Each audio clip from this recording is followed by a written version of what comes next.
Upputhara saint Philomena's higher secondary സ്കൂളിൽ അധ്യാപക രക്ഷാകർതൃ യോഗം നടന്നു. ഉപ്പുതറ പഞ്ചായത്ത് പ്രസിഡന്റ് ഷീലാരാജൻ പരിപാടി ഉദ്ഘാടനം ചെയ്തു.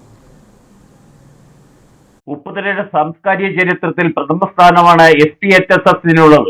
പാഠ്യേതര രംഗത്ത് സുത്യർഹമായ സേവനം നൽകുന്ന അധ്യാപകരാണ് സ്കൂളിന് സ്വന്തമായുള്ളത്. കുട്ടികളുടെ മൂല്യം വർദ്ധിപ്പിക്കുക മാത്രം ലക്ഷ്യം വെച്ചാണ് അധ്യാപകരും PTA-യും പ്രവർത്തിക്കുന്നത്. കഴിഞ്ഞ ഒരു വർഷം വലിയ നേട്ടമാണ് സ്കൂളിന് കൈവരിക്കാൻ കഴിഞ്ഞത്. ഇതിന് പിന്നിൽ PTA-യുടെ ഇടപെടൽ ശ്രദ്ധേയമാണ്. ഈ വർഷത്തെ PTA യോഗവും പരിശീലന ക്ലാസും സംയുക്തമായിട്ടാണ് സംഘടിപ്പിച്ചത്. ഉപ്പുതറ പഞ്ചായത്ത് പ്രസിഡന്റ് ഷീലാരാജൻ യോഗം ഉദ്ഘാടനം ചെയ്തു.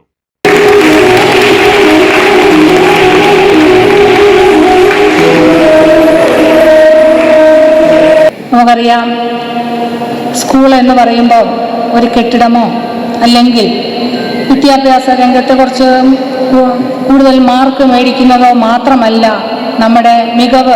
വിദ്യാഭ്യാസത്തിൻ്റെ മികവ് എന്ന് പറയുന്നത് രക്ഷിതാക്കളുടെയും അധ്യാപകരുടെയും കൂട്ടായ പ്രവർത്തനം. ഞാൻ ആദ്യം സൂചിപ്പിച്ചത് തന്നെ, കൂട്ടായ പ്രവർത്തനം ഉണ്ടെങ്കിൽ മാത്രമേ നമുക്ക് മികവ് നേടിയെടുക്കാൻ സാധിക്കുകയുള്ളൂ. അതിന് എന്നും നമ്മുടെ ഈ പഞ്ചായത്തിൻ്റെ എല്ലാ പ്രവർത്തനങ്ങളിലും ഈ സ്കൂളിൻ്റെ ഒരു സാന്നിധ്യം എപ്പോഴും ഉണ്ടായിരുന്നു. ഇനി യോഗത്തിൽ കുട്ടികളുടെ വിവിധ കലാപരിപാടികൾ നടന്നു.